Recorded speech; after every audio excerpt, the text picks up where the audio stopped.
शन्नो मित्रः शं वरुणः शन्नो भवत्वर्यमा शन्न इन्द्रो बृहस्पतिः शन्नो विष्णुरुक्रमः नमो ब्रह्मणे नमस्ते वायो त्वमेव प्रत्यक्षं ब्रह्मासि त्वामेव प्रत्यक्षं ब्रह्म वदिष्यामि ऋतं वदिष्यामि सत्यं वदिष्यामि तन्मामवतु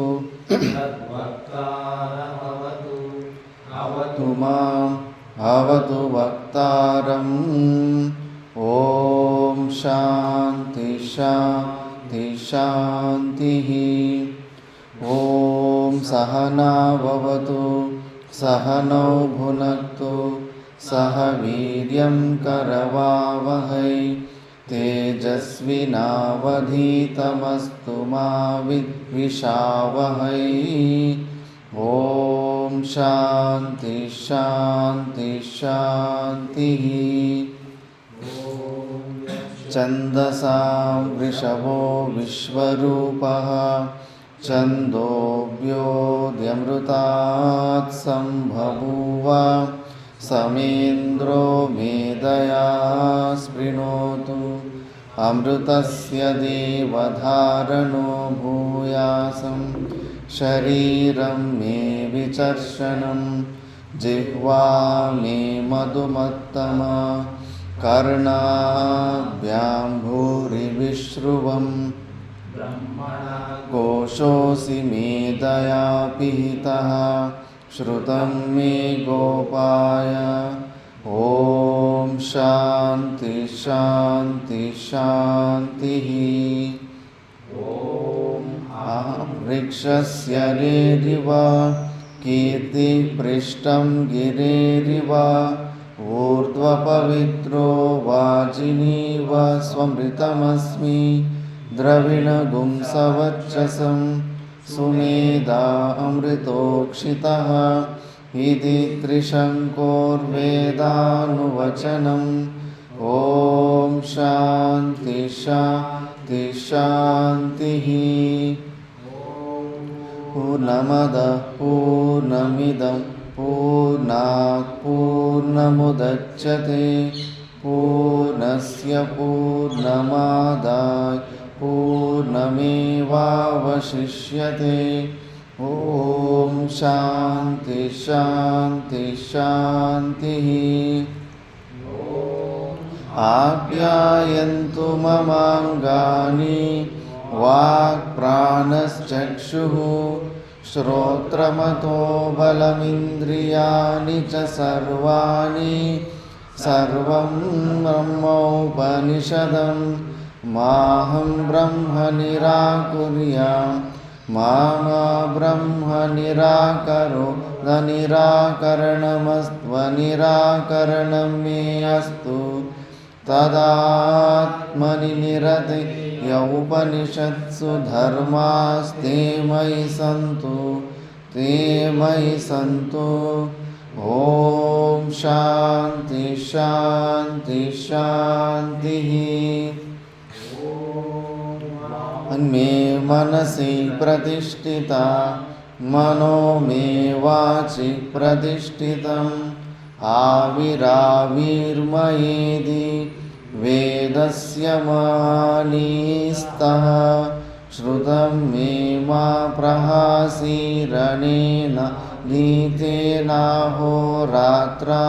सन्ददामि ऋतं वदिष्यामि सत्यं वदिष्यामि तन्मामवतु तद्वक्तारमवतु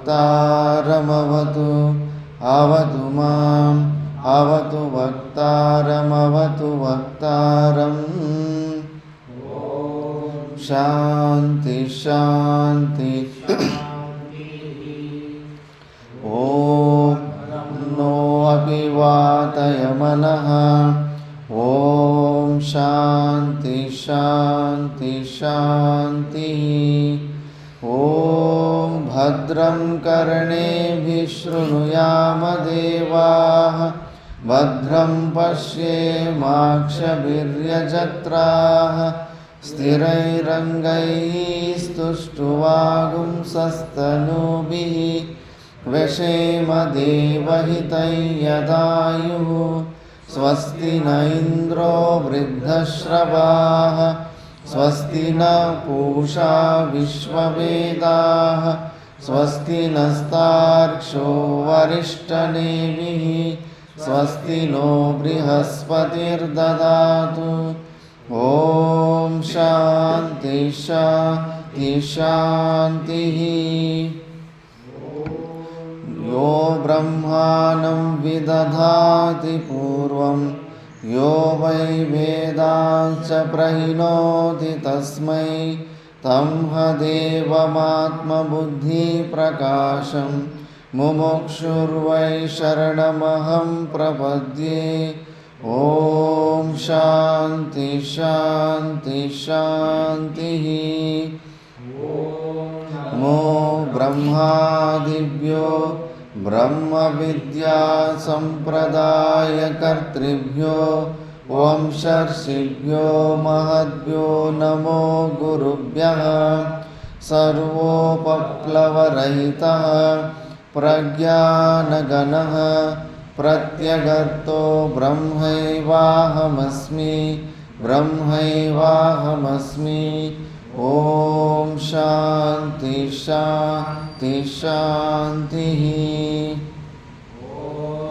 नारायणं पद्मभवं वसिष्ठं शक्तिं च तत्पुत्रपराशरं च व्यासं शुकं गौडपदं महान्तं गोविन्दयोगीन्द्रमतास्य शिष्यं श्रीशङ्कराचार्यमतास्य पद्मा पादं च हस्तामलकं च शिष्यं तं तोटकं वार्तिककारमन्या नस्माद्गुरुन् सन्ततमानतोऽस्मि। ॐ शान्ति शान्ति शान्तिः।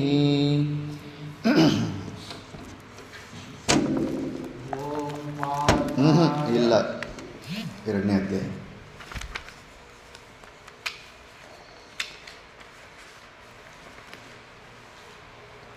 ಓಂ ಶ್ರೀ ಪರಮಾತ್ಮನೇ ನಮಃ. ಅಥ ದ್ವಿತೀಯೋऽಧ್ಯಾಯಃ. ಸಂಜಯ ಉವಾಚ तं तथा कृपयाविष्टम् अश्रुपूर्णाकुलेक्षणं विषीदन्तमिदं वाक्यम् उवाच मधुसूदन. श्रीभगवानुवाच कुतस्त्वाकश्मलमिदं विषमे समुपस्थितम् अनार्यजुष्टमस्वर्ग्यम् अकीर्तिकरमर्जुन. क्लैब्यम् आस्मगमपार्थ नैतत्त्वयुपपद्यते क्षुद्रं हृदयदौर्बल्यं त्यक्त्वोत्तिष्ठ परन्तप. अर्जुन उवाच कथं भीष्ममहं सङ्ख्ये द्रोणं च मधुसूदन. इषुभिः प्रतियोत्स्यामि पूजार्हा वरिसूदन. त्वाहि महानुभावान् श्रेयो भोक्तुं वैक्षमपीह लोके. हत्वार्थकामास्तु गुरूनिहैव भुञ्जीय भोगान् रुधिरप्रदिग्धान्. न चैतद्विद्म कतरन्नो गरीयो यद्वा जयेम यदि वा नो जयेयुः. यानेव हत्वा न जिजीविषामः ते वस्थिता प्रमुखे धार्तराष्ट्राः. कार्पण्यदोषोपहतः स्वभावः पृच्छामि त्वां धर्मसम्मूढचेताः. यच्छ्रेयस्यान्निश्चितं ब्रूहि तन्मे शिष्यस्तेऽहं शाधि मां त्वां प्रपन्नम्. शामि ममापनुद्यात् यच्चोकमुच्चोषणमिन्द्रियाणाम्. अवाप्य भूमावसपत्नमृद्धं राज्यं सुराणामपि चाधिपत्यं। सञ्जय उवाच एवमुक्त्वा ऋषिकेशं गुडाकेश परन्तप न योत्स्य इति गोविन्दं मुक्त्वा तूष्णीं बभूवः। तमुवाच ऋषिकेश प्रहसन्निव भारत सेनयोरुभयोर्मध्ये विषीदन्तमिदं वचः। श्रीभगवानुवाच अशोच्यानन्वशोचस्त्वं प्रज्ञावादांश्च भाषसे गतासु न गतासुश्च नानुशोचन्ति पण्डिताः। न त्वेवाहं जातु नासं न त्वं नेमे जनाधिपाः न चैव न भविष्यामः सर्वे वयमतः परम्। देहिनोऽस्मिन् यथा देहे कौमारं यौवनं जरा तथा देहान्तरप्राप्ति धीरस्तत्र न मुह्यते। मात्रा स्पर्शास्तु कौन्तेय शीतोष्णसुखदुःखदाः आगमापायिनो नित्याः तांस्तितिक्षस्व भारत। यं हि न व्यतयन्ते ते पुरुषं पुरुषर्षभ समदुःखसुखं धीरं सोऽमृतत्वाय कल्पते। नासतो विद्यते भावो नाभावो विद्यते सतः उभयोरपि दृष्टोऽन्तः त्वनयोस्तत्त्वदर्शिभिः। तद्विद्धि येन सर्वमिदं ततं विनाशमव्ययस्यास्य न कश्चित् कर्तुमर्हति। अन्तवन्त इमे देहा नित्यस्योक्ता शरीरिणः अनाशिनो प्रमेयस्य तस्माद्युध्यस्व भारत। य एनं वेत्ति हन्तारं यश्चैनं मन्यते हतम् उभौ तौ न विजानीतो नायं हन्ति न हन्यते। न जायते म्रियते वा कदाचित् नायं भूत्वा भविता वा न भूयः। अजो नित्यः शाश्वतोऽयं पुराणो न हन्यते हन्यमाने शरीरे। वेदाविनाशिनं नित्यं येनमजमव्ययं कथं स पुरुषः पार्थ कं घातयति हन्तिकम्। वासांसि जीर्णानि यथा विहाय नवानि गृह्णाति नरोपराणि।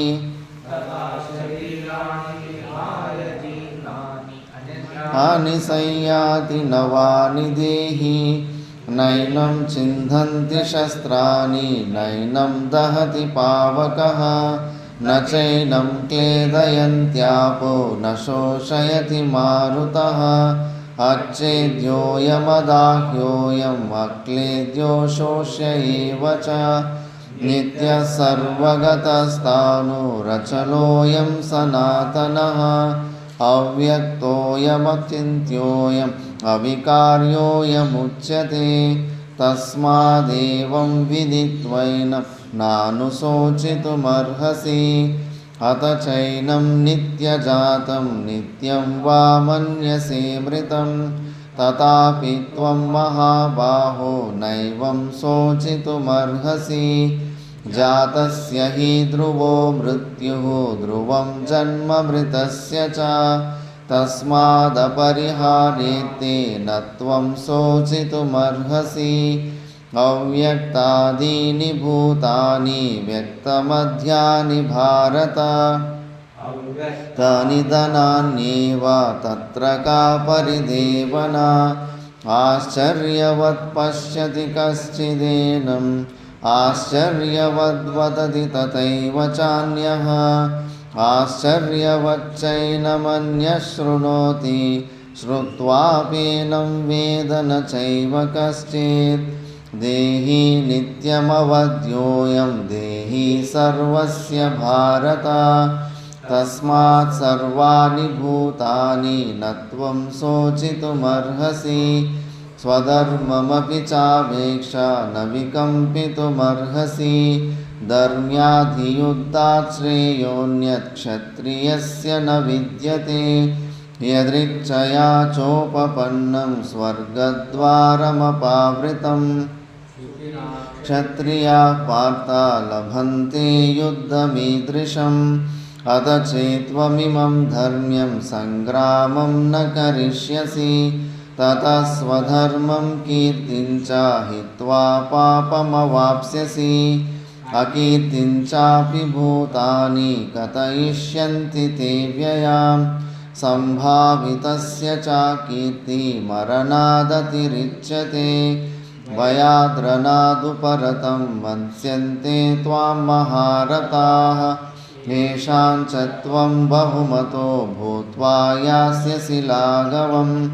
अवाच्यवादांश्च बहून् वदिष्यन्ति तवाहिताः तस्तव सामर्थ्यं ततो दुःखतरं नु किम् हतो वा प्राप्स्यसि स्वर्गं जित्वा वा भोक्ष्यसे महीम् तस्मादुत्तिष्ठ कौन्तेय युद्धाय कृतनिश्चयः सुखदुःखे समे कृत्वा लाभालाभौ जयाजयौ ततो युद्धाय युज्यस्व नैवं पापमवाप्स्यसि एषा ते विहिता साङ्ख्ये बुद्धिर्योगे त्विमां शृणु बुद्ध्या युक्तो यया पार्थ कर्मबन्धं प्रहास्यसि नेहाभिक्रमनाशोऽस्ति प्रत्यवायो न विद्यते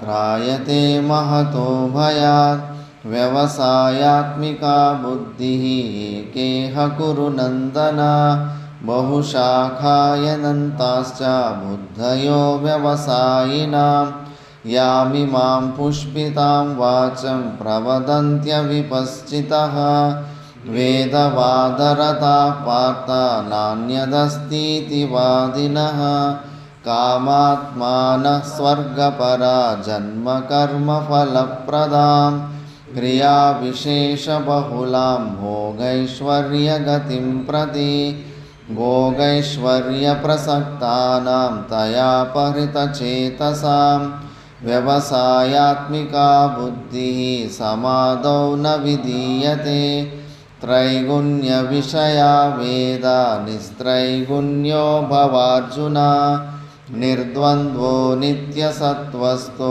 निर्योगक्षेमात्मवान् यावानर्थ उदपाने सर्वतः सम्प्लुतोदके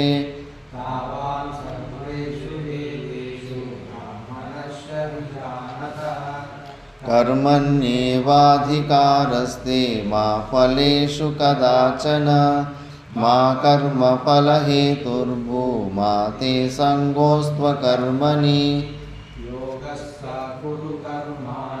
सङ्गं त्यक्त्वा धनञ्जय सिद्ध्यसिद्ध्यो समो भूत्वा समत्वं योग उच्यते दूरेण ह्यवरं कर्म बुद्धियोगात् धनञ्जय बुद्धौ शरणमन्विच्छ कृपणाफलहेतवः बुद्धियुक्तो जहातीह उभे सुकृतदुष्कृते तस्माद् योगाय युज्यस्व योगकर्मसु कौशलम् कर्मजं बुद्धियुक्ता हि बलं त्यक्त्वा मनीषिणः जन्मबन्धविनिर्मुक्ता पदं गच्छन्त्यनामयम् यदा ते मोहकलिलं बुद्धिर्व्यतितरिष्यति तदा गन्तासि निर्वेदं श्रोतव्यस्य श्रुतस्य च श्रुतिविप्रतिपन्ना ते यदा स्थास्यति निश्चला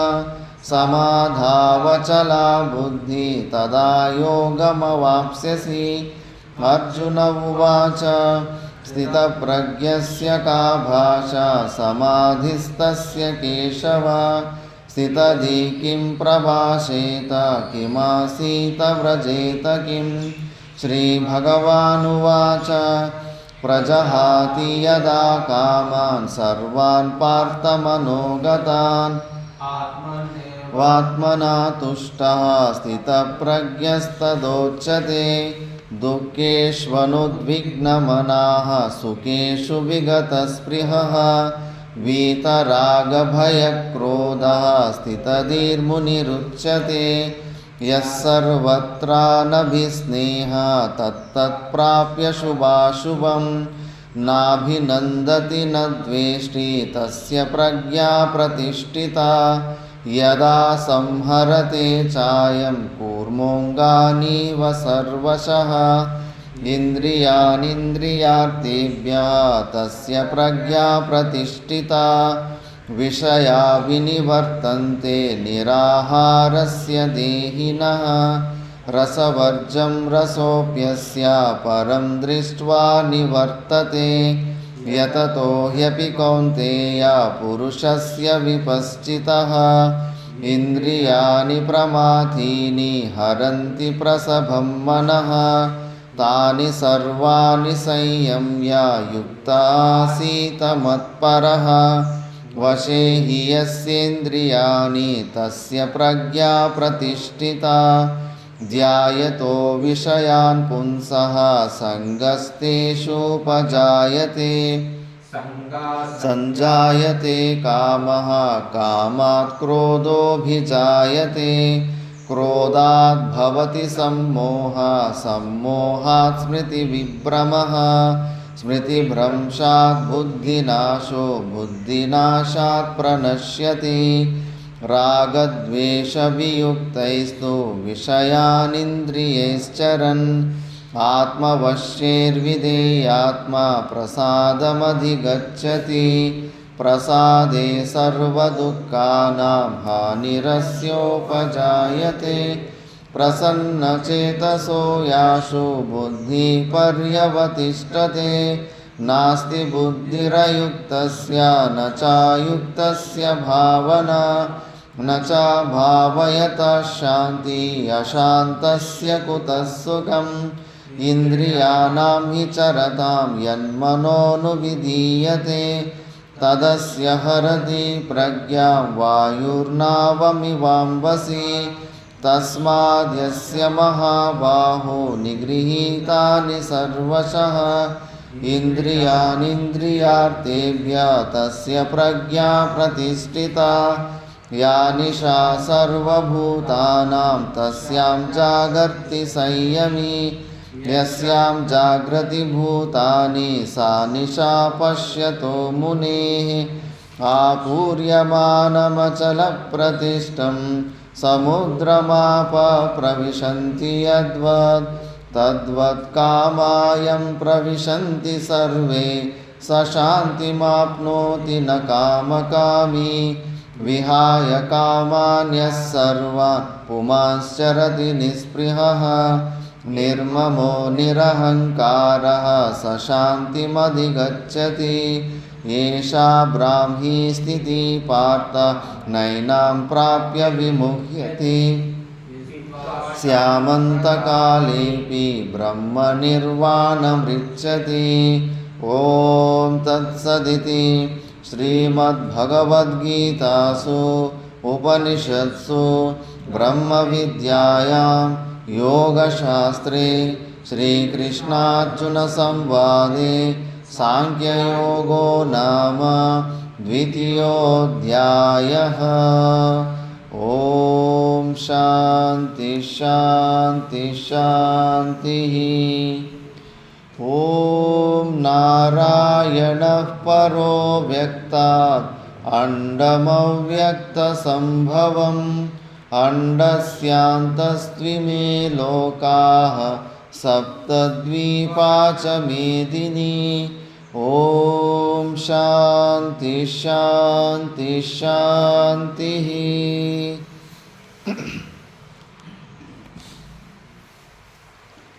ನಾವು ಭಗವದ್ಗೀತೆಯ 2ನೇ ಅಧ್ಯಾಯ ಸಾಂಖ್ಯ ಯೋಗದ ಬಗ್ಗೆ ವಿಚಾರ ಮಾಡ್ತಿದ್ವಿ.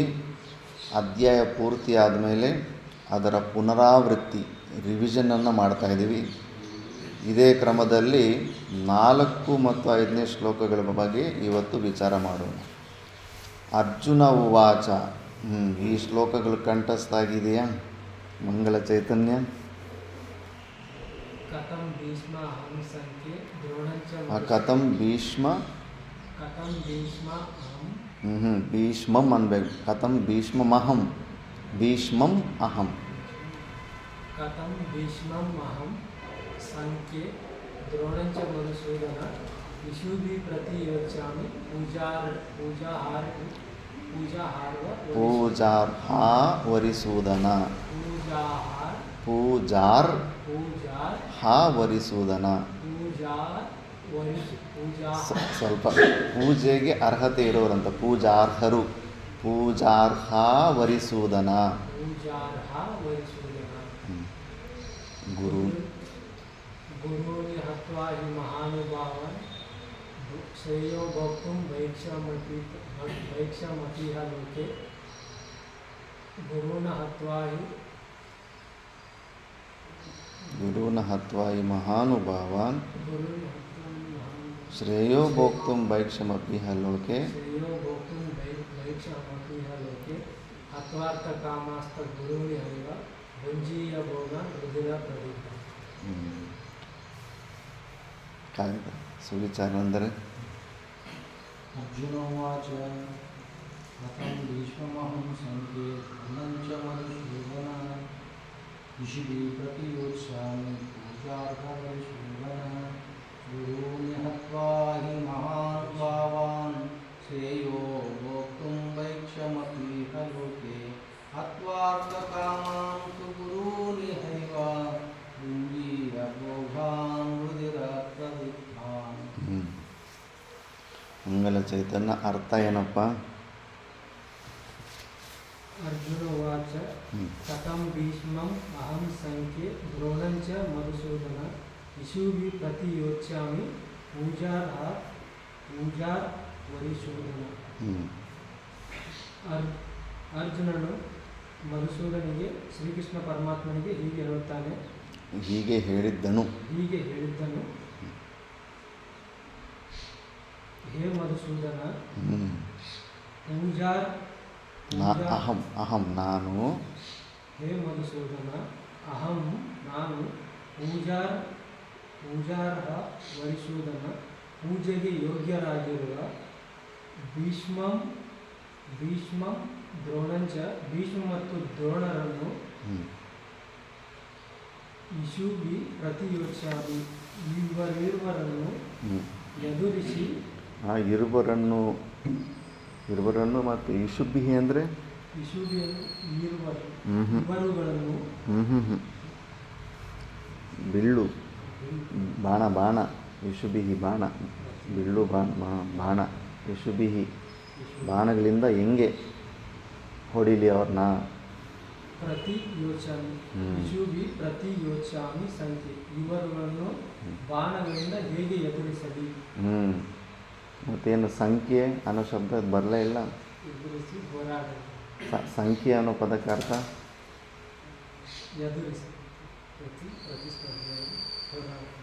ನೀವು ಸುವಿಚಾರನಂದರೆ ರಣಭೂಮಿ ಸಂಖ್ಯೆ ಅಂತ ಟೋಟಲ್ಲು ಶ್ಲೋಕದ ಅನ್ವಯ ಹೇಳಿ. ಹೇ ಮಧುಸೂದನ, ಈ ಭೀಷ್ಮ ದ್ರೋಣರು ನನ್ನಿಂದ ಉಳಿಸಲ್ಪಟ್ಟಂಥವರು ಮತ್ತು ಮಹಾನುಭಾವರು. ಅವರನ್ನು ನಾನು ಈ ರಣರಂಗದಲ್ಲಿ ನನ್ನ ಬಾಣಗಳಿಂದ ಅವರನ್ನು ಹೇಗೆ ಯುದ್ಧ ಮಾಡಲಿ.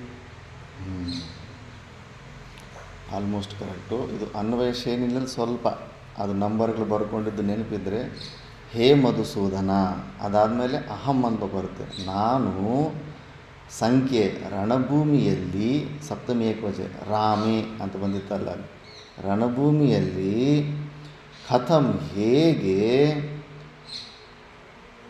ಕಥಂ ಆದಮೇಲೆ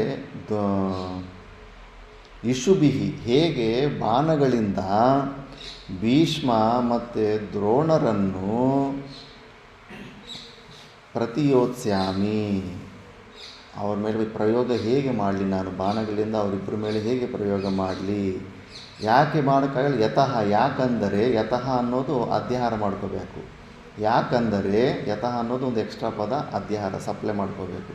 ಯಾಕಂದರೆ ಹರಿಸೂದನ ಪೂಜಾರ್ಹರು, ಅವರು ಪೂಜಾರ್ಹರು. ಯತಃ ಹರಿಸೂದನ ಪೂಜಾರ್ಹೌ. ಪೂಜಾ ಅಂದರೆ ಪೂಜೆಗೆ ಅರ್ಹರಾದಂಥವರು ಅಂತ. ಇದರಲ್ಲಿ ಕ್ಲೈಬ್ಯ ನಪುಂಸಕತ್ವವನ್ನು ಹೊಂದಬೇಡ ಅಂತ ಸಿಕ್ಕಾಪಟ್ಟೆ ಖಂಡಮ್ ಮಾಡಿ ಬೈದು ಬಿಡ್ತಾನಲ್ಲ ಕೃಷ್ಣ ಪರಮಾತ್ಮ. ಅರ್ಜುನನು ಏನು ಅಂತ ಹೆದರ್ಪುಕ್ಲ ಅಲ್ಲ, ಶಾಸ್ತ್ರ ವಿದ್ಯಾವಂತನು. ಈ ಕಡೆಯವರು ಆ ಕಡೆಯವರು ಎಲ್ಲ. ಈಗ ಇಂಡಿಯಾ ಬಲ ಏನು ಅಂತ ಚೈನಾಗೆ ಗೊತ್ತು, ಚೈನಾದಲ್ಲಿ ಏನು ಕೆಪಾಸಿಟಿ ಬಲ ಇದೆ ಆರ್ಮಿ ಇಲ್ಲ ಅಂತ ನಮಗೂ ಗೊತ್ತು. ಯುದ್ಧ ಮಾಡೋಕ್ಕೆ ಮುಂಚೆ ಬಲಗಳೆಲ್ಲ ಪರೀಕ್ಷೆಗಳು ಮಾಡ್ಕೊತಾರೆ. ಅದರಲ್ಲಿ ಕೌರವರಲ್ಲಿ ಯುದ್ಧ ಮುಂಚೆ ಯಾರ್ಯಾರ ಬಲ ಹೆಂಗೆ ನಾವು ಅವ್ರನ್ನ ಕೊಲ್ಲೋದಕ್ಕಾಗುತ್ತೆ ಎಲ್ಸೋದಕ್ಕಾಗುತ್ತೆ ಅಂತ ಬಲಗಳೆಲ್ಲ ಪರೀಕ್ಷೆ ಮಾಡ್ತಾಯಿರ್ತಾರೆ ಎಲ್ಲರ ಬಗ್ಗೆ. ಅದಕ್ಕೆ ಭೀಷ್ಮ ಕರ್ಣನನ್ನು ಅರ್ಧರತಿ ಅಂತಾನೆ. ಅಷ್ಟೇ, ಇನ್ನೊಂದು 10,000 ಜನ ಸಾಯಿಸ್ಬೋದು ಅಷ್ಟೇ, ಅದಕ್ಕಿಂತ ಹೆಚ್ಚು ಸಾಯಿಸೋ ಯೋಗ್ಯತೆ ಇಲ್ಲ. ಎಷ್ಟು ಕೆಪಾಸಿಟಿ ನಾರಾಯಣಾಸ್ತ್ರ ಇದ್ದರೂ ಕೂಡ ಅದನ್ನ ಕರ್ಣನನ್ನು ಅರ್ಧರತಿನೇ ಅಂತಾನೆ ಭೀಷ್ಮ. ಯಾಕಂದರೆ ಅವನಿಗೆ ಶಾಪಗಳಿತ್ತನ್ನೋ ವಿಷಯ ಕೂಡ ಗೊತ್ತಿತ್ತು, ಅವು ಕೆಲಸಕ್ಕೆ ಬರಲ್ಲ ಆ ಸಮಯದಲ್ಲಿ ಅಂದ್ಬಿಟ್ಟು. ಮತ್ತು ದುರ್ಯೋಧನ ಭೀಷ್ಮನನ್ನು ಅರ್ಜುನನ ಬಗ್ಗೆ ಕೇಳ್ತಾನೆ, ಅರ್ಜುನನ ಬಲ ಹೇಳಂತ. ಆವಾಗ ಭೀಷ್ಮ ಅಂತಾನೆ, ದುರ್ಯೋಧನ ಅರ್ಜುನನ ಬಲ ಬಗ್ಗೆ ನಾನು ಹೇಳೋದಕ್ಕೂ ಸಾಕಾಗೋದಿಲ್ಲ, ನೀನು ಕೇಳೋದಕ್ಕೂ ಸಾಕಾಗೋದಿಲ್ಲ. ಯಾಕಂದರೆ ಅರ್ಜುನ ಹತ್ರ ಪಾಶುಪತಾಸ್ತ್ರ ಇರುತ್ತೆ. ಯಾವುದೇ ಅಸ್ತ್ರಗಳಿರಲಿ ಅದಕ್ಕೆ ನಾರಾಯಣಾಸ್ತ್ರ ಅದಕ್ಕೆ ವಿರುಗುಡು, ಅಂದರೆ ಅದನ್ನು ನಿಲ್ಲಿಸೋ ಸಾಮರ್ಥ್ಯ ನಾರಾಯಣಾಸ್ತ್ರಕ್ಕೆ ಇರುತ್ತೆ. ಅಶ್ವತ್ಥಾಮನ ಹತ್ರ ಇರುತ್ತೆ, ಕರ್ಣನ ಹತ್ರ ಇರುತ್ತೆ ನಾರಾಯಣಾಸ್ತ್ರ. ನಾರಾಯಣಾಸ್ತ್ರಕ್ಕೆ ಏನು ವಿರುಗುಡು ಅಂದರೆ ಸರೆಂಡ್ರ್ ಆಗಿಬಿಟ್ರೆ, ನಾರಾಯಣಾಸ್ತ್ರ ಬಿಟ್ಟಾಗ ಸರೆಂಡ್ರ್ ಆಗಿಬಿಟ್ರೆ ಕೆಳಗಡೆ ಸಾಷ್ಟಾಂಗ ಪ್ರಣಾಮ ಮಾಡ್ಕೊಂಡು ಮಲ್ಕೊಂಡ್ಬಿಟ್ರೆ ಅದು ಏನೂ ಮಾಡೋದಿಲ್ಲ. ಅದಕ್ಕೆ ನಾರಾಯಣಾಸ್ತ್ರ. ಬಟ್ಟು ಎಲ್ಲರೂ ನಾರಾಯಣಾಸ್ತ್ರ ಬಿಟ್ಟಾಗ ಅಶ್ವತ್ಥಾಮ ಕೃಷ್ಣ ಹೇಳ್ಬಿಡ್ತಾನೆ, ಸಡನ್ನಾಗಿ ಎಲ್ಲರೂ ಸಾಷ್ಟಾಂಗ ಪ್ರಣಾಮ ಮಾಡಿಬಿಟ್ಟು ನಮಸ್ಕಾರ ಮಾಡಿಕೊಂಡು ಮಲ್ಕೊಂಬಿಡಿ ಅಂತ, ಯಾರನ್ನೂ ಏನು ಮಾಡೋಕ್ಕಾಗಲ್ಲ ಅಂತ. ಇವನು ಭೀಮ ಒಪ್ಪೋದಿಲ್ಲ, ಈಗೋ ಪ್ರಾಬ್ಲಮ್. ಅಶ್ವತ್ಥಾಮ ಬಿಟ್ಟಿರೋ ಬಾಣಕ್ಕೆ ನಾನು ಹೆದರ್ಕೊಂಡು ಮಲ್ಕೋಬೇಕಾ? ನಾನು ಮಲ್ಕಲ್ಲ ಅಂತಾನೆ. ಓಡಿ ಹೋಗಿ ಅರ್ಜುನ ಮತ್ತು ಕೃಷ್ಣ ಇಬ್ಬರು ಓಡೋಗಿ ಜೋರಾಗಿ ಧಕ್ಕೆ ಕೊಟ್ಟು ಕೆಳಗಡೆ ಬೀಳಿಸ್ಬಿಟ್ಟು ಭೀಮನ ಬಲವಾಗಿ ಗಟ್ಟಿಗೆ ಇಟ್ಕೊತಾರೆ. ಯಾಕಂದರೆ ಆ ನಾರಾಯಣಾಸ್ತ್ರಕ್ಕೆ ಚಾಲೆಂಜಿಂಗ್ ಮಾಡಿದ್ರೆ ಮುಗಿಸ್ಬಿಡುತ್ತೆ. ಯಾರೂ ಅದಕ್ಕೆ ಚಾಲೆಂಜ್ ಮಾಡೋಷ್ಟಿಲ್ಲ. ನಾರಾಯಣಾಸ್ತ್ರಕ್ಕೆ ಹಂಗೆ ಅದನ್ನು ತಪ್ಪಿಸ್ಕೊಳ್ಳೋದಕ್ಕೆ ಇದಿರುತ್ತೆ. ಅರ್ಜುನ ಹತ್ರ ಇರೋ ಪಾಶುಪತಾಸ್ತ್ರಕ್ಕೆ ಏನು ಬಿಡುಗಡೆ ಇಲ್ಲ, ಪ್ರಳಯನೇ, ಫುಲ್ಲು ಪ್ರಳಯ. ಭೀಷ್ಮನಿಗೂ ಗೊತ್ತು, ಭೀಷ್ಮನನ್ನು ಕೊಲ್ಲೋದಕ್ಕಾಗಲ್ಲ, ಬಟ್ ಪ್ರಪಂಚನೇ ಬ್ರಹ್ಮಾಂಡನ್ನೇ ಪ್ರಳಯ ಮಾಡೋಷ್ಟು ಸಾಮರ್ಥ್ಯ ಇರುತ್ತೆ ಅರ್ಜುನನ ಕೈಲಿ. ಅದಕ್ಕೆ ಅವನೇನು ಅರ್ಜುನ ಹೆದರಿ ಇರ್ತಾನೆ, ಭೀಷ್ಮನ ಗೆಲ್ಲೋದು ಅಷ್ಟು ಈಸಿ ಇಲ್ಲ ಅನ್ನೋ ವಿಷಯ ಗೊತ್ತಿರುತ್ತೆ. ಯಾಕಂದರೆ ಪರಶುರಾಮನೇ ಗೆಲ್ಲಕ್ಕಾಗಲಿಲ್ಲ ಭೀಷ್ಮನ ಮೇಲೆ. ಸ್ವಲ್ಪ ಹೆದರಿಕೆನೇ ಇರುತ್ತೆ. ಮುಖ್ಯವಾಗಿ ಹೆದರಿಕೆಗಿಂತ ಹೆಚ್ಚು ಅವನಿಗೆ ಮನಸ್ಸಲ್ಲಿ ಯಾಕೆ ಅಂದರೆ ಪ್ರೇಮ ಭಾವ ಶ್ರದ್ಧೆನೇ ಹೆಚ್ಚಿತ್ತು. ಭೀಷ್ಮ ದ್ರೋಣರ ಬಗ್ಗೆ ಮತ್ತು ನಮ್ಮ ತಾತ ನಮ್ಮ ಗುರುಗಳು ನನಗೆ ವಿದ್ಯೆ ಕಲ್ತ್ಕೊಟ್ಟಿರೋ ಸಣ್ಣ ವಯಸ್ಸಿಂದ ಬೆರಳಿಟ್ಕೊಂಡೆಲ್ಲ ಅಕ್ಷರಗಳು ತಿದ್ದುಕೊಟ್ಟು ಬಾಣಗಳು ಹಾಕೋದು ಕಲ್ತ್ಕೊಟ್ಟಿರೋ ಅಂಥವ್ರು, ಅವ್ರನ್ನ ನಾನು ಹಿಂಗೆ ಸಾಯಿಸ್ತೀನಿ ಅನ್ನೋದು ಎಮೋಷ್ನಲ್ಲಾಗೆ ವೀಕ್ ಆಗಿರ್ತಾನೆ. ಹೆದರ್ಕೊಂಡು ಅವನೇನು ಯುದ್ಧ ಮಾಡಿ ವಾಪಸ್ ಬರಬೇಕಾಗಿಲ್ಲ ಅಂತ ಯಾರಿಗೇ ಆಗಲಿ. ಮತ್ತು ಕ್ಷತ್ರಿಯನಿಗೆ ಅವನ ಕೆಪ್ಯಾಸಿಟಿ ಬಗ್ಗೆ ಪ್ರಶ್ನೆ ಮಾಡಿದಾಗ ಏನಕ್ಕೇನೋ ಪ್ರಕಾರನ ಅವ್ರು ಪ್ರೂವ್ ಮಾಡಿಸ್ಕೊತಾರೆ. ನಾನು ಹೆದರ್ಪೋಕ್ಲ ಅನ್ಕೋಬೇಡ, ನನಗೆ ಕೆಪ್ಯಾಸಿಟಿ ಇದೆ ಅಂತ. ಅರ್ಜುನನು ಅದೇ ಕೆಲಸ ಮಾಡ್ತಾಯಿದ್ದಾನೆ. ನೀನು ನನ್ನನ್ನು ಕೊಜ್ಜ ಅಂದಲ್ಲ, ನಪುಂಸಕ ಅಂದಲ್ಲ, ನಾನಂತ ನಪುಂಸಕ ಅಲ್ಲಪ್ಪ, ನಾನು ಯುದ್ಧ ಬೇಡ ಅಂತ ಇರೋದು. ನೆಕ್ಸ್ಟ್ ಶ್ಲೋಕದಲ್ಲಿ ಹೇಳ್ತಾನೆ, ಇಂಥ ಗುರುಗಳ ಮೇಲೆ, ಇಂಥ ಮಹಾನುಭಾವರ ಮೇಲೆ ನಾನು ಬಾಣ ಬಿಡೋದಕ್ಕೆ ನನಗೆ ಹೇಗಾದರೂ ಮನಸ್ಸು ಬರುತ್ತೆ ಅನ್ನೋ ಭಾವನೆಯಿಂದ ಹೇಳ್ತಾ ಇರ್ತಾನೆ. ನೆಕ್ಸ್ಟು ಶ್ಲೋಕ 5ನೇ ಶ್ಲೋಕದ ಅರ್ಥ. ಗುರುನ ಹತ್ವಾದಿ ಮಹಾನುಭಾವ ಶ್ರೇಯೋ ಭೋಕ್ತು ನೈಕ್ಷಮತೀವ ಲೋಕೆ ಹತ್ವಾರ್ಥ ಕಾಮಸ್ತು ಗುರುನಿ ಅಲ್ವ ಭುಂಜೀಯ ಭೋಗಾನ್ ರುಧಿರ ಪ್ರಜಿತ. ಮತ್ತೆ ಅರ್ಜುನನು ಹೀಗೆ ಹೇಳಿದನು, ಗುರುನ ಹತ್ವ, ಗುರುಗಳನ್ನು ಸಾಯಿಸಿ, ಅಹಂ ಗುರುನ ಹತ್ವ. ಅನ್ನವೇದ ನಂಬರ್ಗಳು ಬರ್ಕೊಂಡಿಲ್ವಾ?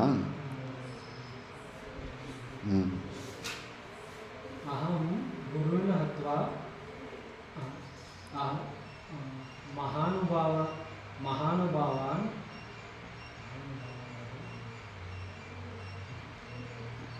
ಅದು ಸಂಬೋಧನೆ. ಹೇ ಮಹಾನುಭಾವನೆ ಕೃಷ್ಣ. ಮಹಾನುಭಾವರಾದ ಭೀಷ್ಮ ಮತ್ತು ದ್ರೋಣರನ್ನು ಗುರುವಿನ ಅಥವಾ ಈ ಗುರುಗಳಾದ ಇವರನ್ನು ಸಾಯಿಸುವುದಕ್ಕಿಂತ ಈ ಲೋಕದಲ್ಲಿ ಭಿಕ್ಷಾ ಅನ್ನವನ್ನು ತಿನ್ನುವುದು ಲೇಸು ಎಂದು ಶ್ರೀ ಅರ್ಜುನನು ಶ್ರೀಕೃಷ್ಣ ಪರಮಾತ್ಮನಿಗೆ ಹೇಳುತ್ತದೆ. ಅತ್ವಾರ್ಥ ಕಾಮಾರ್ಥ ಗುರುವಿನ ಹೈವ ಭುಂಜೀಯ ಭೋಗಾನ್ ರುದಿರ ಪ್ರದೀಪ್ತ. ಪ್ರಯೋಜನಾಪೇಕ್ಷಿಗಳಾದ ಗುರುಗಳನ್ನು ಭೀಷ್ಮಂಚ ದ್ರೋಣರನ್ನು ಸಂಬೋಧಿಸಿ ಇವರನ್ನು ಸಾಯಿಸಿ ರುದಿರ ರಕ್ತ ಬೆಳೆದಿರುವ ಭೋಗಗಳನ್ನು ಎಷ್ಟರ ಮಟ್ಟಿಗೆ ಈ ಲೋಕದಲ್ಲಿ ಅನುಭವಿಸುವೆನು ಎಂದು ಅರ್ಜುನನು ಶ್ರೀಕೃಷ್ಣನಿಗೆ ಸಂಬೋಧಿಸಿದರು. ಸೆಂಟೆನ್ಸ್ ಫ್ರೇಮಿಂಗ್ ಸರಿಯಾಗಿ ಆಗಲಿಲ್ಲ, ನೀವು ಹೇಳಿ ಸುವಿಚಾರ ಅಂದರೆ. ಮಹಾನುಭಾವರಾದ ಮತ್ತು ಗುರುಗಳಾದ ಈ ಮಹಾಜನರನ್ನು ಕೊಂದು ನಾನು ಆ ರಕ್ತದಿಂದ ತೊಯ್ದಿರ್ತಕ್ಕಂಥ ಈ ಭೋಗವನ್ನು ಅನುಭವಿಸುವುದಕ್ಕಿಂತ ನಾನು ಭಿಕ್ಷಾ ಪಾತ್ರೆ ಹಿಡಿದು ಆ ಭಿಕ್ಷೆಯನ್ನು ಬೇಡಿ ಭಿಕ್ಷೆ ಬೇಡಿ ಜೀವಿಸುವುದೇ ಶ್ರೇಷ್ಠ. ಅಲ್ಲಿ ಇಹಲೋಕೆ ಅನ್ನೋ ಪದ ಇತ್ತು. ಇಹಲೋಕೆ ಅನ್ನೋ ಪದಕ್ಕೆ ಅರ್ಥ ಈ ಲೋಕದಲ್ಲಿ ಅವರನ್ನು ಕೊಂದು ಭೋಗವನ್ನು ಅನುಭವಿಸುವುದಕ್ಕಿಂತಲೂ ಈ ಗುರುಜನರನ್ನು ಅವರನ್ನು ಕೊಂದು ಅವರ ರಕ್ತದಿಂದ ತೊಯ್ದಂಥ ಭೋಗ ಭಾಗ್ಯವನ್ನು ಅನುಭವಿಸುವುದು ನನಗೆ ಶ್ರೇಷ್ಠ ಅಲ್ಲ. ಶ್ರೇಷ್ಠ ಅನ್ನೋದು ಅಧ್ಯಾಹಾರ ಮಾಡ್ಕೋಬೋದು. ಅನ್ವಯ ಹೀಗಿರುತ್ತೆ, ನಂಬರ್ಸ್ ಬರ್ಕೊಂಬಿಡ್ಬೇಕು. ಮಹಾನುಭಾವಾನ್ ಗುರೂನ್ ಅಹತ್ವ, ಅಥವಾ ಅಲ್ಲ ಅಹತ್ವ ಇಹಲೋಕೆ ಭೈಕ್ಷ್ಯಂ ಅಪಿ ಭೋಕ್ತುಂ ಶ್ರೇಯಃ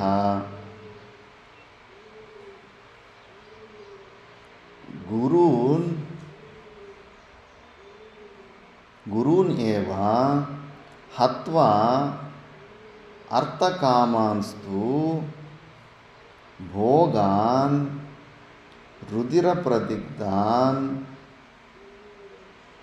ಏವ ಭುಂಜೀಯ. ಮಹಾನುಭಾವರಾದ ಗುರುಗಳನ್ನು ಅಹತ್ವ ಅಂದರೆ ಕೊಳ್ಳದೀರ ಅಂದರೆ ಕೊಂದದೆ ಈ ಲೋಕದಲ್ಲಿ ಭಿಕ್ಷೆ ಬೇಡಿಕೊಂಡು ಬದುಕೋದು ಶ್ರೇಷ್ಠ. ಇದು ಅನ್ವಯ, ಈ ಶೈಲಿಯಲ್ಲೇ ಬರಬೇಕು. ಮತ್ತು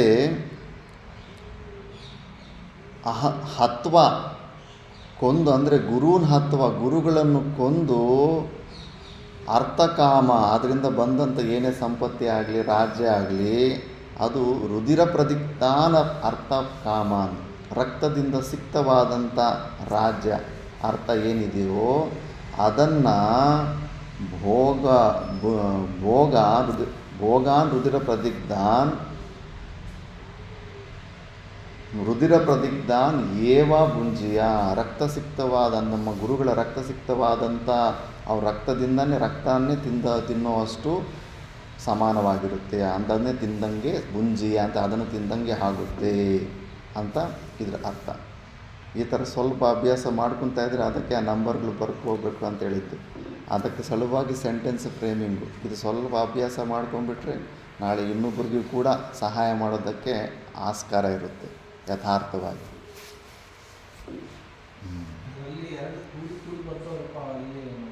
ಅದು ಸಂಧಿ ವಿಚ್ಛೇದದಲ್ಲಿ ಅದು ನಂಬರ್ಗಳಂಗೆ ಹಾಕ್ಕೋಬೇಕದು. ಅದಕ್ಕೆ ನಾನು ನಂಬರ್ ನಮಗೆಲ್ಲ ಪಾಠ ಮಾಡುವಾಗ ಅನ್ವಯ ಹೇಳುವಾಗ ಆ ಅನ್ವಯ 1 2 3 4 ಅಂತ ಬರ್ಕೊಂಬಿಟ್ಟು ಆ ಅಭ್ಯಾಸ ಮಾಡಿಸ್ತಾರೆ. ಸಂಧಿ ವಿಚ್ಛೇದ ಮಾಡುವಾಗ ಎಲ್ಲಿ ಪದ ಬ್ರೇಕ್ ಆಗುತ್ತೋ ಅಲ್ಲಿ ಒಂದು ಕ್ರಾಸ್ ಲೈನಿಂಗ್ ಹಾಕ್ತಾರೆ. ಕ್ರಾಸ್ ಲೈನಿಂಗ್ ಹಾಕ್ಬಿಟ್ಟು ಇಲ್ಲಿ ಸಂಧಿ ವಿಚ್ಛೇದ ಆಗಿದೆ ಅಂದ್ಬಿಟ್ಟು ಅದಕ್ಕೆ 4 ನಂಬರ್ ಬರ್ತದೆ, ಮೇಲೆದು ಕೆಳಗಿಂದು ಸೇರಿ 4 ನಂಬರ್ ಆಗ್ತದೆ. ಅಲ್ಲಿ ಸಮಸ್ಯೆ ನಿಮಗೆ 2 4 ನಂಬರ್ ಬರಲ್ಲ. ಮೇಲೆ ಒಂದು ಪದ ಮತ್ತು ಕೆಳಗಡೆ ಲೈನಲ್ಲಿ ಒಂದು ಪದ ಇರ್ತದೆ. ಹೌದು, ಮೇಲ್ಗಡೆ 4 ಇರುತ್ತೆ, ಕೆಳಗಡೆ ಲೈನ್ 3ನೇ ಲೈನಲ್ಲಿ 5 6 ಇರುತ್ತೆ. ಹೌದು, ವ್ಯಾಕರಣ ಶ್ಲೋಕಗಳು ಹಂಗೆ. ವ್ಯಾಕರಣದಲ್ಲಿ ಮಿಕ್ಕಿದ ಸೆಂಟೆನ್ಸಲ್ಲಿ ರಾಮನು ಕಾಡಿಗೆ ಹೋದನು, ಕಾಡಿಗೆ ರಾಮ ಹೋದನಂದರೆ ಅದು ರಾಂಗ್ ಆಗಿಬಿಡುತ್ತೆ. ಹೋದನು ರಾಮನು ಕಾಡಿಗೆ ಅಂದರೆ ಅದು ಸೆಂಟೆನ್ಸು ಅರ್ಥ ಬರೋದಿಲ್ಲ. ಸಂಸ್ಕೃತದಲ್ಲಿ ನೀನು ನೌನನ್ನು ಎಲ್ಲಿ ಬೇಕಾದರೂ ಆಗ್ಬೋದು. ರಾಮ ವನಂ ಗಚ್ಚತಿ, ಗಚ್ಚತಿ ವನಂ ರಾಮ, ವನಂ ಗಚ್ಚತಿ ರಾಮ, ಹೆಂಗೆ ಬೇಕಾದರೂ ಇಂಟರ್ಚೇಂಜ್ ಮಾಡ್ಕೋಬೋದು. ಆ ಇಂಟರ್ಚೇಂಜ್ ಮಾಡಿಕೊಳ್ಳೋ ಫೆಸಿಲಿಟಿ ಇರೋದ್ರಿಂದನೇ ನಾವು ಸಾಮಾನ್ಯವಾದ ಮಾತನ್ನು ಕೂಡ ನಾವು ಶ್ಲೋಕಗಳಾಗಿ ಒಂದು ಹಾಡು ಥರ ಗೀತೆಯಾಗಿ ನಾವು ಬದಲಿಸ್ಕೊಳ್ಳೋದಕ್ಕೆ ತುಂಬ ಚಾನ್ಸಸ್ ಇರುತ್ತೆ. ಇದೆಲ್ಲ ಅರ್ಜುನ ಕೃಷ್ಣ ನಾನು ಎದುರು ಬಡಿಗೆ ನಿಂತು ಮಾತಾಡ್ಕೊಂಡಿರೋಂಥ ಮಾತುಗಳನ್ನು ಇವತ್ತು ಅನುಷ್ಠುಪ್ ಚಂದ ಶ್ಲೋಕಗಳಲ್ಲಿ ಅದನ್ನು ಸೇರಿಸ್ಕೊಂಡು ಆಡಿ ಪಾರಾಯಣ, ಸಾಮಾನ್ಯವಾದ ಭಾಷೆ ನೋಡು, ಭಾಷೆನ ಇಷ್ಟು ಮುಗ್ಧವಾಗಿ ಓದೋದಕ್ಕಾಗಲ್ಲ. ಆದರೆ ಶ್ಲೋಕಗಳನ್ನು ಡೈಲಿ ಪಾರಾಯಣ ಮಾಡ್ಬೋದು, ಕಂಠಸ್ಥ ಮಾಡ್ಬೋದು, ಕೇಳೋದಕ್ಕೆ ಇಂಪಾಗಿರುತ್ತೆ. ಡೈರೆಕ್ಟಾಗಿ ಸಂಸ್ಕೃತ ಓದ್ಕೊಂಡು ಹೋದ್ರೆ ನಿದ್ದೆ ಮಾಡ್ತಾರೆ. ಈ ಶ್ಲೋಕ ಸ್ವಲ್ಪ ರಾಗವಾಗಿ ಆಡಿದ್ರಾಗ ಅಲರ್ಟಾಗಿ ಅವ್ರ ನಿದ್ದೆ ಕೂಡ ಹೊಟ್ಟೋಗ್ಬಿಡುತ್ತೆ. ಎಷ್ಟೋ ಪ್ರಯೋಜನಗಳಿರುತ್ತೆ. ಆದ್ದರಿಂದ ಸಂಸ್ಕೃತದಲ್ಲಿ ಆ ರೈಮಿಂಗ್ ವರ್ಡ್ಸು ಚೆನ್ನಾಗಿ ಬರಲಿ ಅಂದ್ಬಿಟ್ಟು ಅನುಷ್ಠುಪ್ ಚಂದ ಒಳ್ಳೆ ಶ್ಲೋಕಗಳು ನಿರ್ಮಾಣ ಆಗಲಿ ಅಂದ್ಬಿಟ್ಟು ಅಷ್ಟೊಂದು ಫ್ಲೆಕ್ಸಿಬಿಲಿಟಿ ಇದೆ. ಅದಕ್ಕೆ ಕಂಪ್ಯೂಟರ್ಗೂ ಕೂಡ ದಿ ಬೆಸ್ಟ್ ಲ್ಯಾಂಗ್ವೇಜ್ ಸ್ಯಾನ್ಸ್ಕ್ರಿಟೇ ಅಂತಾರೆ. ಇಷ್ಟೊಂದು ಫ್ಲೆಕ್ಸಿಬಿಲಿಟಿ ಯಾವ ಭಾಷೆಯಲ್ಲೂ ನೀನು ಆ ಕಡೆ ಈ ಕಡೆ ಶಿಫ್ಟ್ ಮಾಡೋಕ್ಕಾಗಲ್ಲ. ಸ್ಟಾರ್ಟಿಂಗಲ್ಲಿ ನೌನೇ ಇರಬೇಕು, ವರ್ಬ್ ಲಾಸ್ಟಲ್ಲಿ ಇರಬೇಕು ಎಲ್ಲ ಭಾಷೆಗಳಲ್ಲೂ. ಸಂಸ್ಕೃತದಲ್ಲಿ ನಮಗಿಷ್ಟ ಬಂದ ಕಡೆ ಶಿಫ್ಟ್ ಮಾಡ್ಕೊಳ್ಬೋದು. ಅದಕ್ಕೆ ನಾವು ಬಂದ ದಿವಸನೇ ಇಲ್ಲಿ ಗುರುಗಳ ಮೇಲೆ ಹಂಗೆ ಈ ಗುರುಗಳ ಒಂದು ಸ್ವಭಾವ ನೋಡಿಬಿಟ್ಟು ಅಡವಿಜ ಸ್ವಾಮೀಜಿಯವ್ರ ಮೇಲೆ ಅವರ ಮೇಲೆ ಶ್ಲೋಕಗಳು ಹಂಗೆ ಸೃಷ್ಟಿ ಮಾಡಿಬಿಡ್ಬೋದು, ವ್ಯಾಕರಣ ಚೆನ್ನಾಗಿದ್ದರೆ ಆ ಥರ. ಇದರಲ್ಲಿ ಇನ್ನು ಆನಂದಗಿರಿ ಟೀಕದಲ್ಲಿ ಹೆಚ್ಚು ಅಂಥದ್ದೇನಿಲ್ಲ. ಸ್ವಲ್ಪ ಗುರು ಅಂದರೆ ಯಾರು? ಮಂಗಲ ಚೈತನ್ಯ ಗುರು ಅಂದರೆ ಯಾರಪ್ಪ? ಗು ಅಂದರೆ ಗು ಮತ್ತು ಲೂಕಾರಗಳು. ಗೂಕಾರವು ಅಜ್ಞಾನವನ್ನು ಅಳಿಸುವಂಥದ್ದು.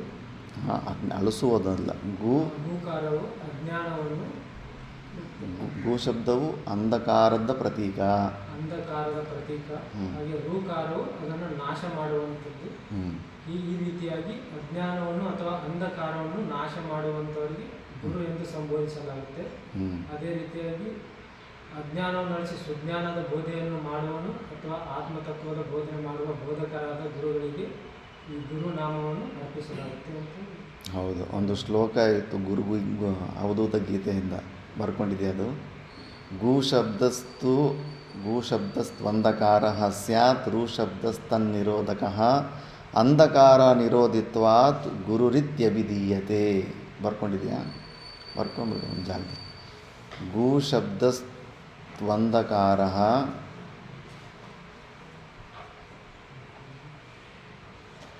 ಗು ಶಬ್ದಸ್ತ್ವಂಧಕಾರ ಅಂಧಕಾರ ಸ್ಯಾತ್ ಗು ಶಬ್ದಸ್ತ್ವಂಧಕಾರ ಸ್ಯಾತ್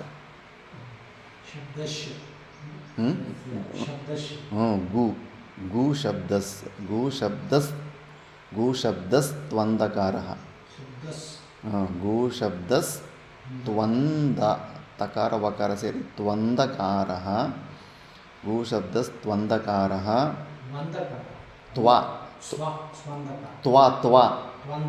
ತಕಾರ ಮತ್ತು ವಕಾರ, ಅರ್ಧ ತಕಾರ ಪೂರ್ತಿ ವಕಾರ, ತ್ವಂಧಕಾರ. ಗು ಶಬ್ದಸ್ತ್ವಂಧಕಾರ ಸ್ಯಾತ್ ರು ಶಬ್ದಸ್ತನ್ನಿರೋಧಕ.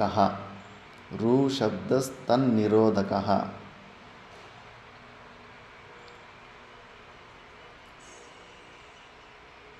ಅಂಧಕಾರ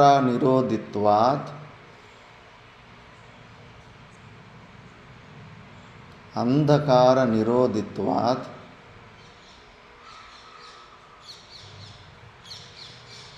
ಗುರುರಿತ್ಯಭಿಧೀಯತೆ. ಅಂಧಕಾರ ನಿರೋಧಿತ್ವಾತ್ ಗುರುರಿತ್ಯಭಿಧೀಯತೆ.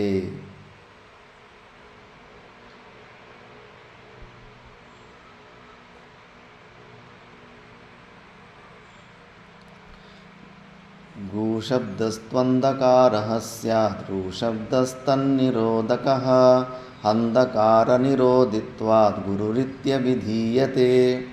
ಈ ಶ್ಲೋಕದಲ್ಲೇ ಅರ್ಥ ಇದೆ. ಗು ಶಬ್ದ ತು ಅಂಧಕಾರ. ಗು ಶಬ್ದ ಅಂಧಕಾರದ ಪ್ರತೀಕ, ಅಂಧಕಾರ ಅಂತರ್ಥ. ರು ಶಬ್ದ ತನ್ನಿರೋಧಕ, ಅಂಧಕಾರ ನಿರೋಧಕ ಅನ್ನ ಮಾಡೋದು ರು ಶಬ್ದದ ಅರ್ಥ. ಅಂದರೆ ಗುರು ಅಂದರೆ ಅಂಧಕಾರವನ್ನು ನಿರೋಧನೆ ಮಾಡುವನು ಅಂತ. ಅಂಧಕಾರ ನಿರೋಧಿತ್ವಾದ್ ಗುರುರಿತ್ಯಭಿಧೀಯತೆ. ಮತ್ತು ಟಾರ್ಚ್ ಲೈಟು, ಬಲ್ಪುಗಳು ಇವು ಕೂಡ ಗುರುಗಳಾಗ್ಬಿಡ್ತವೆ. ಅವು ಕೂಡ ಅಂಧಕಾರನ ತೊಳಗಿಸ್ಬಿಡ್ತಾವಲ್ಲ, ಅಂಧಕಾರನ ನಿರೋಧ ಮಾಡ್ತವೆ. ಅಂಧಕಾರ ಅಂದರೆ ಇಲ್ಲಿ ಅಜ್ಞಾನ. ಅದೇಗೆ ಅಂಧಕಾರ ಅಜ್ಞಾನಕ್ಕೆ ಏನು ಸಿಮಿಲಾರಿಟಿ ಅಂದರೆ ಎರಡು ಕೂಡ ಭಯವನ್ನು ಉತ್ಪತ್ತಿ ಮಾಡುತ್ತೆ. ಅಂಧಕಾರದಲ್ಲಿ ಮುಂಚೆ ಹಾವಿದೆಯೋ, ಕಪ್ಪೆ ಇದೆಯೋ, ಚೇಳಿದೆಯೋ ಅಂತ ಹೆದರ್ಕೊಂಡು ಹೆಜ್ಜೆ ಆಗಬೇಕಾಗುತ್ತೆ. ಅಜ್ಞಾನದಲ್ಲಿ ಕೂಡ ಅಷ್ಟೇ. ಶರೀರದಲ್ಲಿ ಷಡ್ಭಾವ ವಿಕಾರಗಳು. ಅಯ್ಯೋ ವೃದ್ಧಾವಸ್ಥೆ ಬರ್ತಾ ಇದೆ, ಮುಂದೆ ನನ್ನನ್ನು ಯಾರು ಸಾಕ್ತಾರೆ, ಮಕ್ಕಳನ್ನ ನನ್ನ ಸಾಕ್ತಾರೋ ಇಲ್ವೋ, ಸ್ವಲ್ಪ ಫಿಕ್ಸೆಡ್ ಡೆಪಾಸಿಟ್ ಇಟ್ಕೋಬೇಕು, ಸೇಫ್ಟಿಗೆ ಇಟ್ಕೋಬೇಕು, ಏನು ರೋಗ ಬರುತ್ತೋ, ಕಿಡ್ನಿ ಫೇಲ್ಯೂರ್ ಆಗುತ್ತೋ, ಲಿವರ್ ಫೇಲ್ಯೂರ್ ಆಗುತ್ತೋ, ಹೆಂಗೆ ಸಾಯ್ತೀನೋ, ನರ್ಕಕ್ಕೆ ಹೋಗ್ತೀನೋ, ಸ್ವರ್ಗಕ್ಕೆ ಹೋಗ್ತೀನೋ. ಇಲ್ಲೂ ಅಜ್ಞಾನ ನಿಮಿತ್ತದಿಂದ ಇಲ್ಲೂ ಭಯನೇ ಇರುತ್ತೆ. ಅದಕ್ಕೆ ಅಂಧಕಾರ ಮತ್ತು ಅಜ್ಞಾನ ಎರಡೂ ಭಯವನ್ನು ಉತ್ಪನ್ನ ಮಾಡುತ್ತೆ. ಮತ್ತು ಅಂಧಕಾರದಿಂದ ನಿಮಿತ್ತದಿಂದ ಬಂದ ಭಯ ಹೋಗಬೇಕಂದ್ರೆ ಅಲ್ಲಿ ಪ್ರಕಾಶ ಬರಬೇಕು.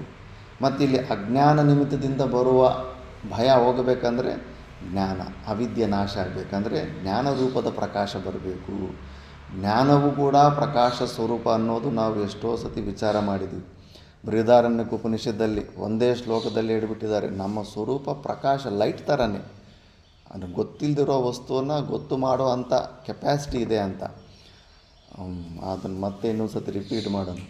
ಕಿಂ ಜ್ಯೋತಿಸ್ತವ ಭಾನುಮಾನ ಹನಿಮೆ ರಾತ್ರೌ ಪ್ರದೀಪಾದಿಕಂ ಸ್ಯಾದೇವಂ ರವಿದೀಪದರ್ಶನವಿದೌ ಕಿಂ ಜ್ಯೋತಿರಾಖ್ಯಾಹಿ ಮೇ ಚಕ್ಷುಸ್ತಸ್ಯ ನಿಮೀಲನಾದಿ ಸಮಯೇ ಕಿಂ ಧೀದಿಯೋ ದರ್ಶನೆ ಕಿಂ ತತ್ರಾಹಮಕೋ ಭವಾನ್ ಪರಮಕಂ ಜ್ಯೋತಿಸ್ತದಸ್ಮಿ ಪ್ರಭೋ. ಇದು ಬೃಹದಾರಣ್ಯಕಲ್ಲಿ ಜ್ಯೋತಿರ್ಬ್ರಾಹ್ಮಣದಲ್ಲಿರೋ ಸಾರನ ಒಂದು ಶ್ಲೋಕದಲ್ಲೇ ಭಾಷ್ಯಕಾರ ಭಗವಾನ್ ಹೇಳ್ಬಿಟ್ಟಿದ್ದಾರೆ. ಸುಮಾರು ಜನ ಶಬ್ದಗಳು ಬಳಸ್ತಾರೆ, ನಿನ್ನ ಒಳಗಡೆ ಇರೋ ಜ್ಯೋತಿನ ನೋಡ್ಕೋಬೇಕು, ಜ್ಯೋತಿ ದರ್ಶನ ಆಗಬೇಕು ಅಂತ. ಏನು ಆ ಜ್ಯೋತಿ ಪ್ರಕಾಶ ಏನು? ಟಾರ್ಚ್ ಲೈಟ್ ಥರ ಏನಾರು ಆತ್ಮ ಇರುತ್ತಾ?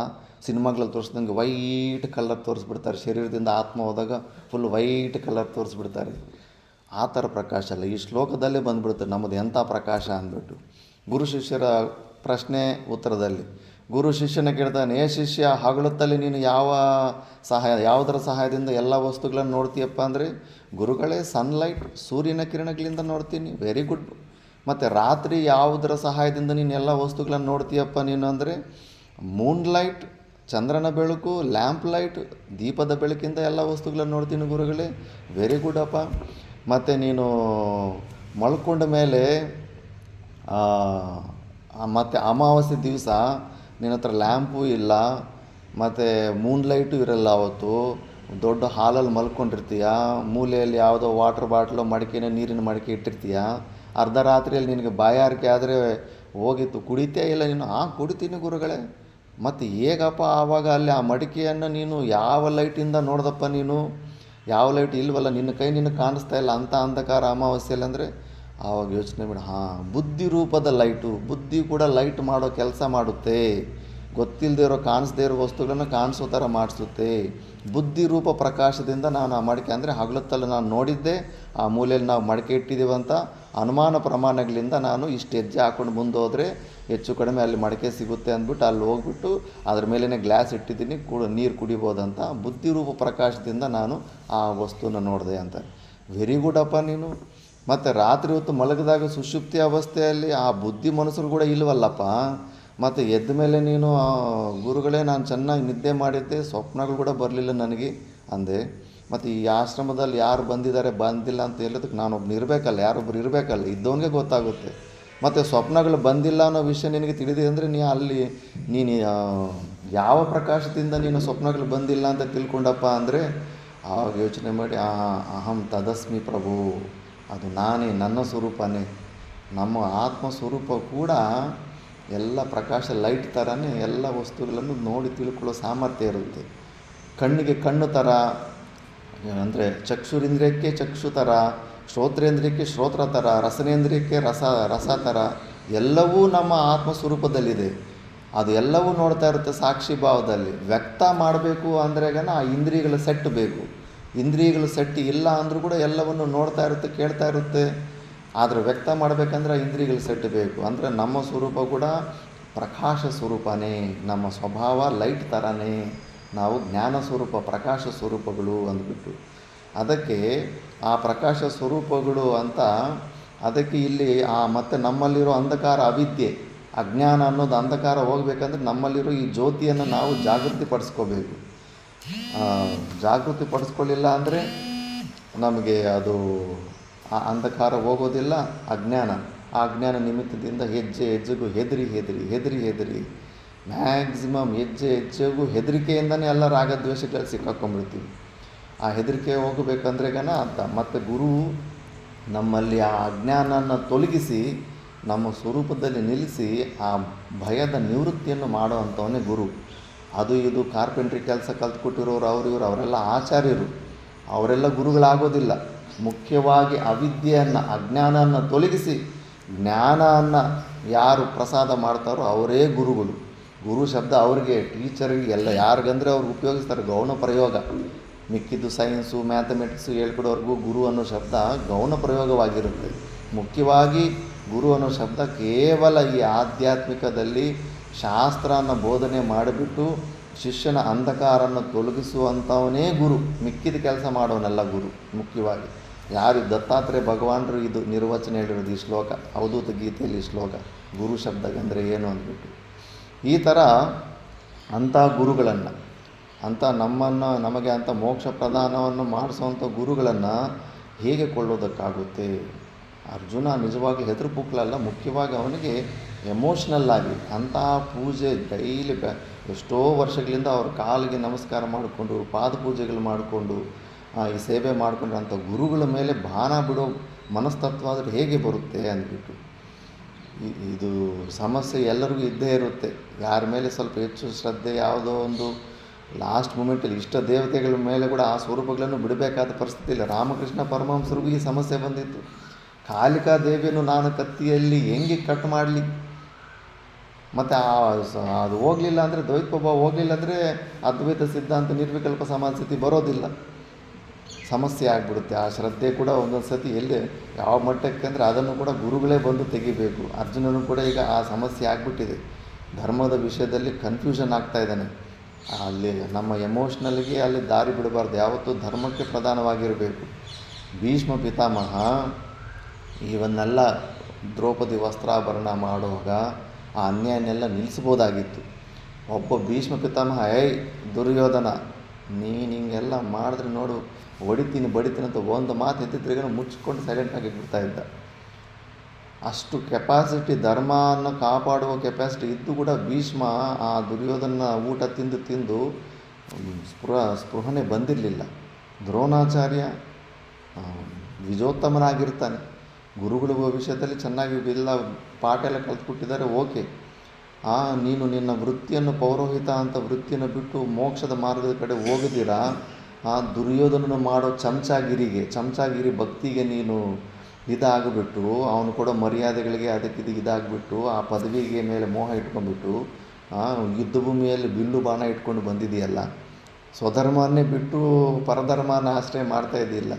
ಏತಕ್ಕೆ ಸಲುವಾಗಿ ನಿನಗೆ ಗೊತ್ತಿಲ್ವ ಅರ್ಜುನನ ಸಾಮರ್ಥ್ಯ ಏನಂತ? ನಿನ್ನ ಶಿಷ್ಯರು ಯಾರೂ ಮಾಡೋಕ್ಕೆ ದೃಪದನನ್ನೇ ಕಟ್ಟಾಕಿ ಬರೋದಕ್ಕೆ ಯಾರಿಗೂ ಸಾಮರ್ಥ್ಯ ಇಲ್ಲ. ಕರ್ಣ ಕೂಡ ವಧೆಗಳು ತಿಂದು ಓಡಿ ಬರ್ತಾನೆ. ಪಾಂಚಾಲ ದೇಶದಲ್ಲಿ ಅಂಥ ಮಹಾವೀರರಿರ್ತಾರೆ.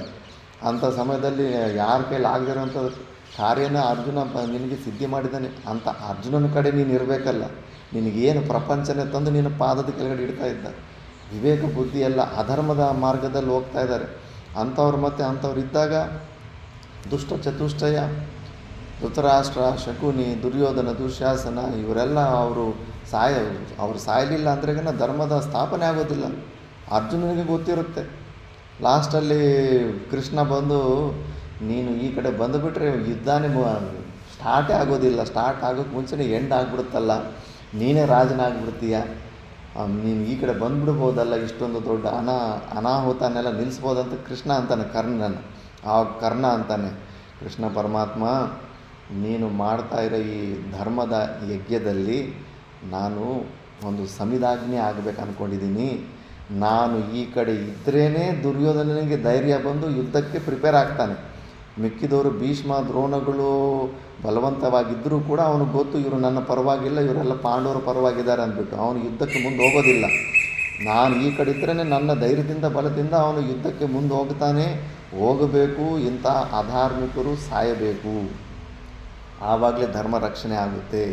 ನೀನು ಮಾಡ್ತಾ ಇರೋ ಈ ದೊಡ್ಡ ಯಜ್ಞದಲ್ಲಿ ನಾನೊಂದು ಸಮಿತಿ ಆಗ್ತೀನಿ ಅಷ್ಟೇ ಹೊರತು ಆ ಕಡೆ ಬಂದ್ರೆಗೇನೆ ಈ ಧರ್ಮ ಕಾರ್ಯ ನಿಂತೋಗುತ್ತೆ. ಅದು ನಿನಗೂ ಗೊತ್ತು, ಸುಮ್ಮನೆ ನನ್ನನ್ನು ನೀನು ಪರೀಕ್ಷೆ ಮಾಡ್ತಾ ಇದೆಯಾ, ನನಗೂ ಗೊತ್ತು ಅಂತ ಕರ್ಣ ಅಂತ. ಆದ್ದರಿಂದ ಕರ್ಣನು ಅವ್ನು ಮಾಡಿರೋ ಕೆಲಸನ ನಿಂದೆ ಮಾಡಬೇಕು. ಅವನು ಯಾಕೆ ಹಿಂಗೆಲ್ಲ ಮಾಡ್ದ ಅಂದರೆ, ಧರ್ಮರಾಜನು ಕೂಡ ಸ್ವಲ್ಪ ಸೂಕ್ಷ್ಮವಾಗಿರ್ತಾನೆ. ಎಲ್ಲರೂ ತಲೆ ಕೆಡಿಸ್ಕೊಂಡ್ಬಿಡ್ತಾರೆ ಜೂಜಾಟದಲ್ಲಿ ಸೋತ ಮೇಲೆ. ಎಮೋಷ್ನಲ್ ಆಗಿ ಕೋಪಗಳು, ಭೀಮ ಅರ್ಜುನನ ಹಿಡಿಯೋದಕ್ಕಾಗೋದಿಲ್ಲ. ಕೂಲಾಗಿರ್ತಾನೆ ಯಮಧರ್ಮರಾಜನಿಗೂ ಗೊತ್ತು ಈ ಯುದ್ಧ ಆಗೋದು ಹಾಗೇ ಆಗುತ್ತೆ ಕಂಪಲ್ಸರಿ. ಯಾಕಂದ್ರೆ ಇವರೆಲ್ಲ ವಿನಾಶಕಾಲೇ ವಿಪರೀತ ಬುದ್ಧಿ ಅಂದ್ಬಿಟ್ಟು ಎಲ್ಲವೂ. ಅದಕ್ಕೆ ಅವರು ವನವಾಸ ಸಮಯದಲ್ಲಿ ಜೂಜಾಟದಲ್ಲಿ ಸೋತಾಗ ಇವರು ಖುಷಿಯಾಗಿರ್ತಾರೆ, ಪಾಂಡವರು ಯುಧಿಷ್ಠಿರನೂ ಖುಷಿಯಾಗಿರ್ತಾನೆ, ಅವರು ದುರ್ಯೋಧನನು ಹಬ್ಬ ಅಂದ್ಬಿಟ್ಟು ಖುಷಿಯಾಗಿ ಇರ್ತಾನೆ. ಅವ್ರಿಗೆ ಅರ್ಥ ಆಗೋದಿಲ್ಲ ಯುಧಿಷ್ಠಿರ ಯಾಕೆ ಸೋತೋಗಿ ವನವಾಸಕ್ಕೆ ಹೋದ್ರು ಕೂಡ ಇವ್ರ ಮುಖದಲ್ಲಿ ಏನು ವಿಷಾದ ಬರಲಿಲ್ಲ, ಸುಖವಾಗೇ ಇದೆ ಅಂತ. ಯುಧಿಷ್ಠಿರನಿಗೆಲ್ಲ ಗೊತ್ತಿತ್ತು ಮುಂದೆ ಎಲ್ಲ ಏನೆಲ್ಲ ಆಗುತ್ತೆ ಅಂತ. ಕೇವಲ ಒಂದು ಕರ್ಣನ ಮೇಲೆ ಸ್ವಲ್ಪ ಭಯ ಇತ್ತು ಅಷ್ಟೇ. ಕರ್ಣ ಏನಾದರೂ ಸ್ವಲ್ಪ ಅಮೋಘ ಅಸ್ತ್ರ ಏನಾದರೂ ನಾಶ ಆಗಲಿಲ್ಲ ಅಂದರೆ ಅರ್ಜುನ ಪ್ರಾಣಕ್ಕಂತೂ ತುಂಬ ಇದು ಡೇಂಜರ್ ಆಗಿತ್ತು. ಆದ್ದರಿಂದ ಆ ಥರ ಕೆಪ್ಯಾಸಿಟಿಗಳಲ್ಲಿ ಎಲ್ಲ ಅರ್ಜುನಿಗಿದ್ದರೂ ಕೂಡ ಅವರು ಅಧರ್ಮದ ಕಡೆ ಇದ್ದಾರೆ. ಅಧರ್ಮದ ಕಡೆ ಇದ್ದಾಗ ಯಾರು ಅಂತ ನೋಡಬಾರ್ದು. ಎದುರುಗಡೆ ಇದ್ದ ವ್ಯಕ್ತಿ ಗುರುನೇ ಆಗಿರ್ಬೋದು. ಆಂಜನೇಯ ಯುದ್ಧ ಮಾಡಲಿಲ್ವ ಶ್ರೀರಾಮಚಂದ್ರ ಪ್ರಭು ಮೇಲೆ? ಅರ್ಜುನನೇ ಕೃಷ್ಣನ ಮೇಲೆ ಯುದ್ಧ ಮಾಡಿರ್ತಾನೆ. ಧರ್ಮ ಮುಖ್ಯ ಅಂದ್ಬಿಟ್ಟು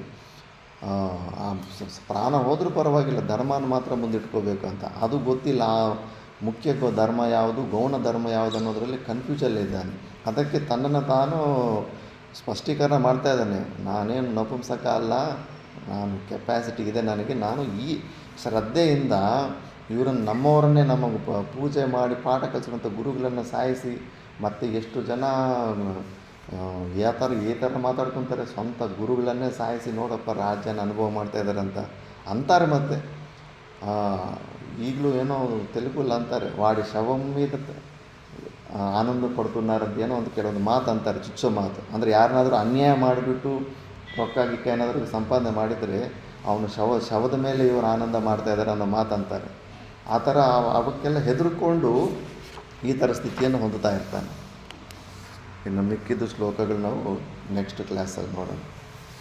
ಓಂ ಪೂರ್ಣಮದ ಪೂರ್ಣಮಿದಂ ಪೂರ್ಣಮುದಚ್ಯತೆ ಪೂರ್ಣಸ್ಯ ಪೂರ್ಣಮಾದಾಯ ಪೂರ್ಣಮೇವಾವಶಿಷ್ಯತೆ.